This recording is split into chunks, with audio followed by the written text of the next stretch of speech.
Bom dia, pessoal. Bom dia para todos. Saudades de vocês. Hoje, nós vamos continuar a parte de propriedades coligativas. Nesse primeiro vídeo, é um vídeo de assuntos que caem muito no vestibular. E um segundo vídeo com um assunto que é mais para alguns vestibulares, mais para faculdades particulares. Eu vou orientar vocês, tá, lá na plataforma, de que maneira vocês têm uma necessidade ou não de estudar mais aquele segundo vídeo. Acho interessante que todo mundo veja, independente se você pretende prestar particular ou não, a teoria, mas tem alguns que não precisam se preocupar tanto em ficar estudando, né? Se for prestar mais para as públicas, não há tanta necessidade, tá? Mas o assunto de agora é um assunto que aparece bastante. Então, nós estamos continuando aquela parte de propriedades coligativas. E o que nós vimos? Nós vimos que nós temos, com a adição de um soluto não volátil, uma substância que não tem facilidade de evaporar, eu mudo o comportamento do solvente. Isso é chamado de propriedade coligativa. E eu posso mudar o comportamento do meu solvente em relação ao ponto de ebulição, ao ponto de congelamento, à pressão osmótica e à pressão de vapor. E para você guardar o que acontece com essas propriedades, eu falei para vocês guardarem o você, tá? Essa regrinha aqui que é super fácil de usar. Então, como que a gente usa? O E é de ponto de ebulição, tá vendo o circunflexo? Tá subindo. Então, quando eu adiciono um soluto não volátil, o ponto de ebulição aumenta. Entenda essa ideia. Vou pegar a água como solvente. Ponto de ebulição da água 100 graus Celsius na praia. Se eu adicionar um soluto não volátil, açúcar, sal, o que vai acontecer? Normalmente o exercício fala que é não volátil, tá? Porque a teoria, gente, aqui é sempre para soluto não volátil. Então, eles não perguntam quando é volátil o que acontece. Então, o ponto de ebulição aumenta. O que significa? Que quando entrar em ebulição, vai ser maior que 100. 100 graus Celsius para água pura. Se eu adicionar um soluto não volátil, eu vou ter uma ponto de ebulição começando a solução a borbulhar acima de 100. Aí vai ao contrário. Ponto de congelamento ou solidificação diminui. Então, a água congela a 0 graus Celsius. Se eu adicionar um soluto não volátil, vai diminuir. Então, não vai mais congelar a 0, vai congelar a -1, a -2. Vai depender do soluto que eu coloco, da quantidade, tá? Isso a gente vai aprender a calcular no próximo vídeo. Não costuma aparecer nos vestibulares o cálculo, né, que se faz, mas eu acho bem interessante, tá? A gente vai aprender a calcular quanto a gente precisa adicionar, quanto que abaixa a temperatura de congelamento ou quanto aumenta de ebulição. São mais para esses dois que aparecem. Esse O que a gente vai estudar hoje, essa propriedade coligativa, a pressão osmótica, mas a gente já sabe que a adição de um soluto não volátil, quanto maior a quantidade que eu coloco, mais aumenta a pressão osmótica. E a pressão de vapor, que nós vimos no vídeo passado, diminui. Né? Pensar em pressão de vapor é você pensar na capacidade do líquido de evaporar. Essa é a ideia de pressão de vapor. Tá? No roteiro que eu passei aqui para vocês hoje, eu comento novamente sobre pressão de vapor, tá? Para poder dar uma lembrada. Então, isso a gente já viu. O que nós vamos ver hoje é como calcular a pressão osmótica, que isso costuma aparecer bastante, e qual a teoria da pressão osmótica, o que a gente faz com ela, né? Primeiro eu vou começar no como calcular. Então, um cientista chamado de Van Hoff, tô falando o nome dele, né? Porque a gente quase não fala nome, só fala dos bambambãs. Tadinho, vamos falar o nome dele. O Van Hoff, que estudava essa parte de propriedades coligativas, percebeu que para fazer um cálculo da pressão osmótica, era a fórmula igualzinha àquela fórmula da pressão, aquela principal dos gases, igualzinha, tá? Então, aqui é muito fácil usar o cálculo, só tem que tomar cuidado, né, o que você vai substituir. Mas a fórmula da pressão osmótica, gente, ela sai da mesma dos gases, PV igual a nRT. Pressão, volume, número de mols do gás, R é a constante universal dos gases e T é a temperatura do gás. Só que essa fórmula agora vai ter que ser adaptada para a pressão osmótica de uma solução. Propriedades coligativas analisam um soluto não volátil adicionado num solvente. Então, eu tenho ali uma solução. Então, o que a gente faz? A gente troca o símbolo de P de pressão por π. Aí, quando aparece esse símbolo aqui, é pressão osmótica. Gente, o resto fica igualzinho, tá? Então, aqui, ó, PV igual a nRT. Lá no roteiro eu detalho mais, tá? Que eu vou falar um pouquinho mais direto. Esse π é pressão osmótica da solução. A gente agora está aprendendo a calcular, daqui a pouco a gente vai ver a teoria. Esse V é o volume da solução. Em que unidade? Depende da unidade do R. Então, você vai lá olhar a unidade do R. O R é sempre dado 0,082, pode ser dado esse, ATM, litro, mol, Kelvin. Tem o R em milímetros de mercúrio, 62,3. Às vezes eles aproximam aqui, tá, gente? Você usa o que o exercício te falar. Milímetros de mercúrio, litro, mol, Kelvin. Tem o R em pascal, em quilopascal. Então, sempre você olha o R que vai ser dado. Aí, aqui, nesses dois R's, o volume está em litro, tá? Então, cuidado com as unidades de volume. Mas eu já vi R sendo dado em que aqui é metro cúbico, tá, gente? Então, tem que tomar muito cuidado. Sempre tem que olhar o R, para você saber a unidade do volume que você vai ter da solução. Aqui é a pressão osmótica da solução. Se ele der esse R em ATM, se ele der nesse R em milímetros de mercúrio, se ele der em pascal ou em quilopascal, vai ser a unidade que ele estiver te dando. Esse M é o número de mols do soluto, tá? Número de mols do soluto. Por quê, gente? Porque aqui eu tô trabalhando com solução. Aqui é número de mols do gás, tá? Mas a gente tá adaptando para a teoria. Número de mols do soluto. O R é a constante universal dos gases e a temperatura é a temperatura da solução. Em que unidade vai ser essa temperatura? Você olha o R, aqui você tem a constante, tá em Kelvin. Então, você vai pegar, se ele te der a temperatura em graus Celsius, que normalmente ele fornece em graus Celsius, você soma 273, você vai ter a temperatura em Kelvin, tá? Tudo tem no roteiro, hein, gente? O que mais? Quando o exercício quer que você calcula, ele vai te fornecer os dados. Então, se ele te fornecer o número de mols, o volume da solução, o R e o T, a temperatura você coloca. Mas, às vezes, ele não fornece o número de mols do soluto. Ele fornece pra gente a massa do soluto ou a massa molar. O que a gente vai fazer? Esse número de mols também pode ser calculado. Vou colocar aqui de novo, tá? Se o exercício te der a massa do soluto, número de mols é a massa dividido pela massa molar do soluto, tá? Isso eu tô falando da solução, quem me interessa é o soluto. Vezes o R, vezes a temperatura. Deixa eu fazer aqui um balãozinho, ó, pra deixar ali a parte. Então, eu aconselho a já usar direto, não fazer por partes, porque toda vez que você faz por partes é um tempo a mais e uma conta a mais. Se ele te der a massa do soluto, ou te der a massa molar, ou pedir a massa molar, você substitui aqui. Outra fórmula que pode também aparecer, ó, usando, é quando o exercício te dá a concentração em mol por litro, tá? Como que a gente usa? Se ele te der já a concentração em mol por litro, ó. Eu vou arrumar essa fórmula aqui, essa principal, ó. Essa é a principal, certo? Dessa eu tirei essa. Agora, eu vou jogar esse volume aqui para embaixo do mol. Ó o que vai acontecer. A pressão osmótica vai ser N sobre o volume R e T.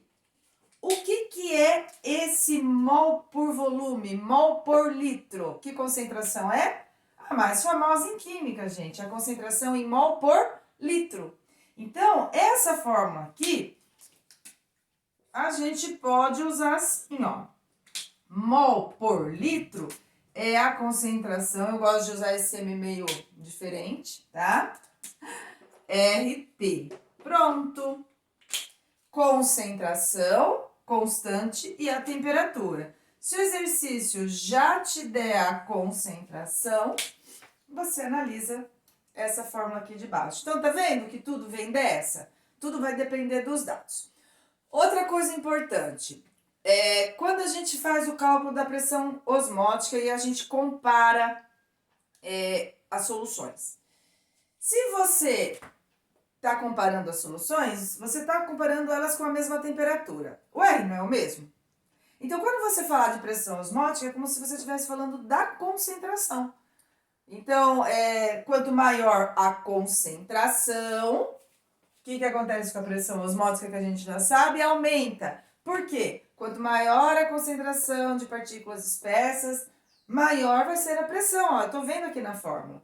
O R e a temperatura vai ser a mesma, porque quando eu comparo com a mesma temperatura, tá? E aí, aquele você, a gente entende aqui na fórmula, sendo dado do exercício.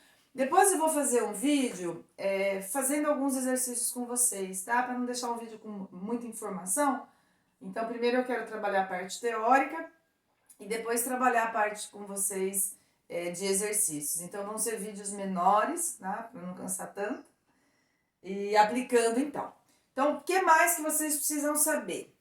A gente já está trabalhando a parte da fórmula.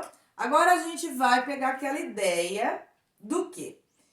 Quando eu comparo os solutos, eu tenho que analisar se o soluto se transforma em íon ou não, né?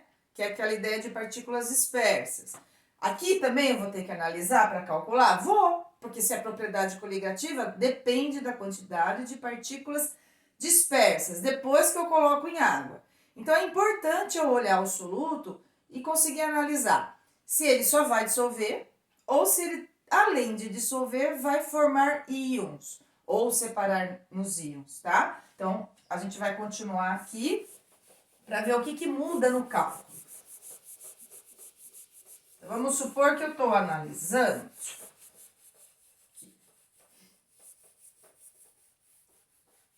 Aqui. Comprei uma luzinha maior, gente.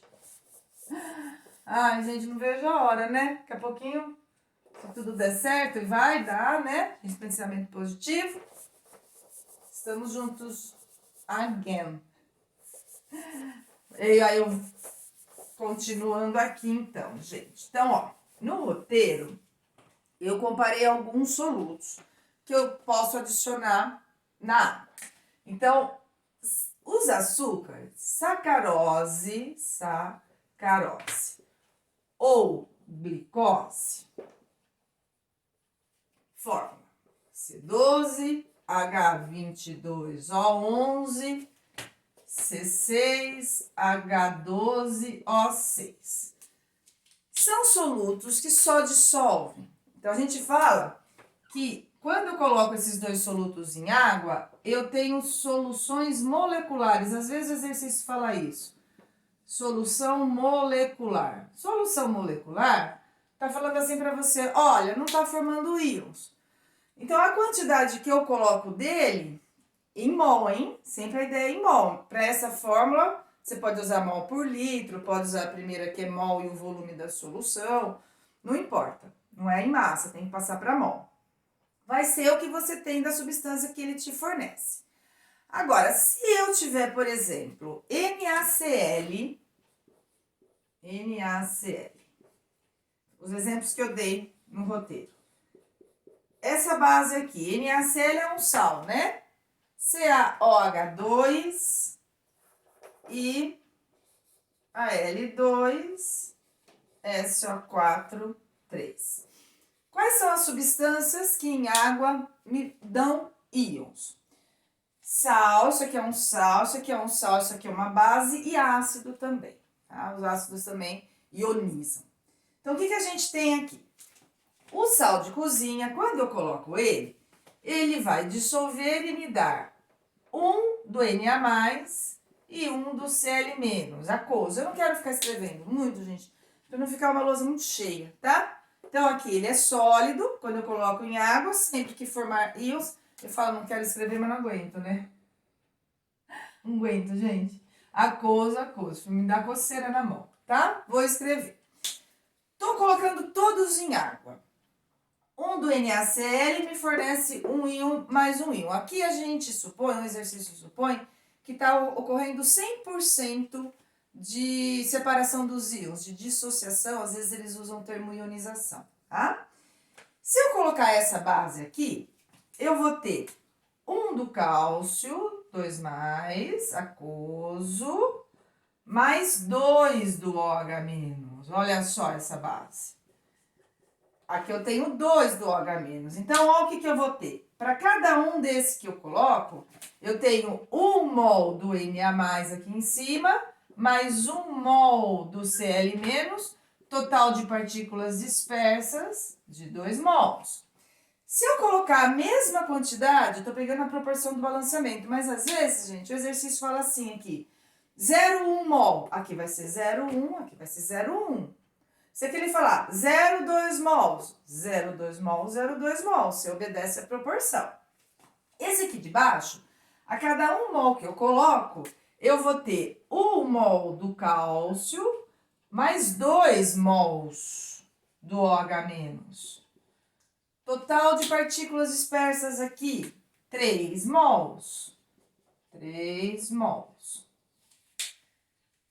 Se ele colocar aqui 0,1, aqui é 0,1, aqui é 0,2. Se ele colocar aqui 0,2, 1 para 1, aqui é 0,2. 1 para 2, aqui é o dobro, aqui é 0,4, dessa proporção. E o último, que é o sulfato de alumínio, a cada 1 mol que ele coloca, eu vou ter 1 do alumínio 3+, mais 3 do SO4, 2-. Um desse que eu coloco, eu vou ter 2, ó eu aqui errando, né? Fazendo de propósito, né, gente? 2 do alumínio, tem um 2 aqui, e 3 do sulfato. O que me interessa é o número da frente, tá? Então, aqui eu tenho 2 mols aqui do alumínio e tenho 3 mols aqui. Total de partículas dispersas, 5 mols. Então, se o exercício for teórico, ele não quer que você calcule a pressão osmótica, ele quer que você compare. Partindo da mesma concentração inicial de sacarose, sal de cozinha, dessa base, hidróxido de cálcio e do sulfato de alumínio, qual vai ter a maior pressão osmótica? Na fórmula, a pressão osmótica não depende da concentração? Se eu estou comparando, todas estão na mesma temperatura. Então, maior quantidade de partículas dispersas, maior pressão osmótica. Então, dessas 4, qual vai ter a maior pressão osmótica? A do sulfato de alumínio, porque tem maior partículas dispersas. Agora, se ele pedir para fazer o cálculo, tá? Usando, então, a fórmula da pressão osmótica. Deixa eu colocar ela aqui, ó. Vou apagar a glicose, tá? Solução molecular. Aqui, gente, eles falam que as soluções são iônicas. Pegando a fórmula, pressão osmótica, concentração, R a temperatura, certo? Quando o soluto não fornece íons, você vai usar essa fórmula aqui para calcular. Quando o soluto me dá íons, que eu tenho uma solução iônica, existe um fator que é chamado fator de correção de Van Hoff. Tá? Que às vezes os vestibulares falam, todos, tá, gente? Até as públicas, as federais falam. Esse fator de correção, quando a substância ela é 100% transformada em íons, e o exercício comenta, a gente usa um símbolo de I. Fator de correção de Van Hoff é um Izinho. E quando você tem 100% ionizado ou dissociado, esse Izinho nada mais é que a quantidade de íons que fornece. Quantos íons eu tenho aqui? 2. Então, aqui para o sal de cozinha, 2. Para o hidróxido de cálcio, o I é quanto? 3. Um desse com 2 desse, 3. Na verdade, é a quantidade de íons formados. Se fosse para o último, pelo último aqui seria 5. Por isso que a pressão osmótica do último seria maior, porque aqui você iria multiplicar por 5, tá? É assim que a gente trabalha. Então, muito cuidado na hora de ler exercício, em que você analisa quem tem maior pressão osmótica ou vai fazer o cálculo. Você tem que olhar para ver. A substância se transforma em íon? Não. Então, fechou. Eu uso sem o I. Ah, e a substância se transforma em íons. 100% ionizado ou dissociado? Sim. Então, aqui é só você pegar a quantidade de íons que cada substância formou e adicionar aqui, tá? Na fórmula. Em alguns vestibulares, gente, não é comum, tá? Eu costumo falar porque vocês prestam, né, faculdades particulares, às vezes fora do estado de São Paulo. Então, eu costumo pegar tudo o que vocês podem ver, né, e situar o que mais aparece ou não.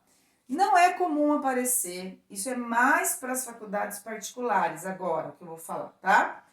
Às vezes, ele me dá um exemplo, para a gente fazer o cálculo, vou apagar aqui, tá? O cálculo de uma substância que não está 100% ionizada ou dissociada. Porque se tiver, esse fator aqui é o número de íons que a substância fornece. Às vezes, ele pode te dar um composto e pedir o fator de correção para ele, tá? Então, por exemplo, ó, vou dar um exemplo para vocês, tá? Exemplo. Aqui. Deixa eu apagar aqui esse aqui. Então, aqui. Exemplo. Ele fala assim, ó. O HCl, que tem um grau de ionização, a gente chama de alfa, a porcentagem das moléculas que ionizam, alfa, de 90%. Qual vai ser o fator de correção se eu quiser calcular a pressão osmótica dele? Ele vai me dar a concentração, o R é sempre dado, ele vai ter que me dar a temperatura. Como eu faço para calcular esse I? Se fosse 100%, como que seria o cálculo se fosse 100%? Você pega o HCl, ele é um ácido forte, né? 90% é forte, mais Cl menos. Se fosse 100%, 1. O número total de íons seria de quanto? 2. Então, aqui o I seria 2 se fosse 100% de ionização. Agora, quanto a 90%, gente, tem uma regrinha, que é a fórmula que o Van Hoff utilizava. Deixa eu colocar aqui em preto, tá? Que a gente faz assim. A gente tem esse I, 1 mais alfa, que é o grau de ionização, Q menos 1. Vou explicar como usa, tá? Então, essa formuleta vocês vão usar apenas se o exercício falar que o composto não é 100% ionizado e te fornecer o valor, tá? Para você poder calcular o I. 1 mais alfa, só que esse alfa aqui sem porcentagem. Tudo isso, gente, tem no roteiro, tá? Eu descrevo no roteiro. Alfa sem porcentagem. Esse Q aqui, gente, é o número de íons da substância. Então, ó, vamos aplicar?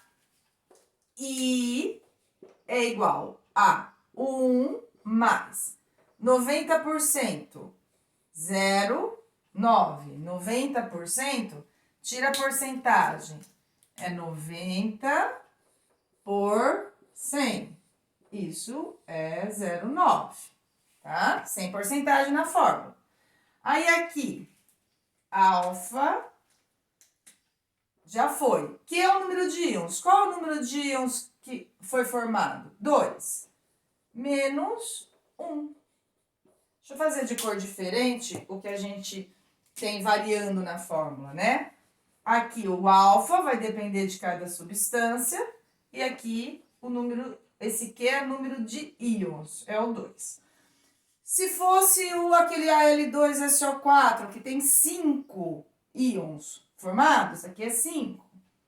Ah, se fosse o hidróxido de cálcio, que tem 3 íons, aqui seria 3. Vamos fazer a conta? O fator de correção que a gente chama de I vai ser 1 mais 2 menos 1 dá 1. Então, aqui vai ser 0,9. Então, total de 1,9. Esse vai ser o fator de correção, tá? Que você vai usar aqui na fórmula, caso ele pergunte a pressão osmótica. Às vezes, eles perguntam só o fator de correção mesmo, mas nas particulares. Entendido, gente? Então, essa é uma maneira essa parte é como a gente calcula a pressão osmótica, da onde sai a fórmula. Os vestibulares, Unicamp gosta muito de pedir cálculo de pressão osmótica, VUNESP, FUVEST. A FUVEST gosta mais de pedir interpretação, comparar, do que ficar calculando. Mas esse assunto cai em todas, tá? Particulares, públicas, pode estudar. Essa formulinha não, nem tanto, mas o que a gente viu até agora, sim. Agora a gente vai ver a teoria, tá? Como é que a gente, o que a gente faz com essa pressão osmótica? Já tô derrubando as coisas, né, gente? Para variar, já tô derrubando. Então, aqui, ó, vou pagar. O nome, pressão osmótica, tem relação com osmose, que vocês já viram em biologia, né? E tem mesmo, ela tem uma relação com... Então, vou apagar aqui. Depois, gente, dá uma lida naquele aviso que eu dou na plataforma inicial, nas orientações que eu passo, dos exercícios que para vocês fazerem, como vocês fazem para estudar a sequência, tá? Opa, caiu. Então, a parte teórica para a gente finalizar, tá? Pressão osmótica tem a ver com osmose. Sim. Osmose. Então, para a gente entender, ó, vou colocar aqui um frasco.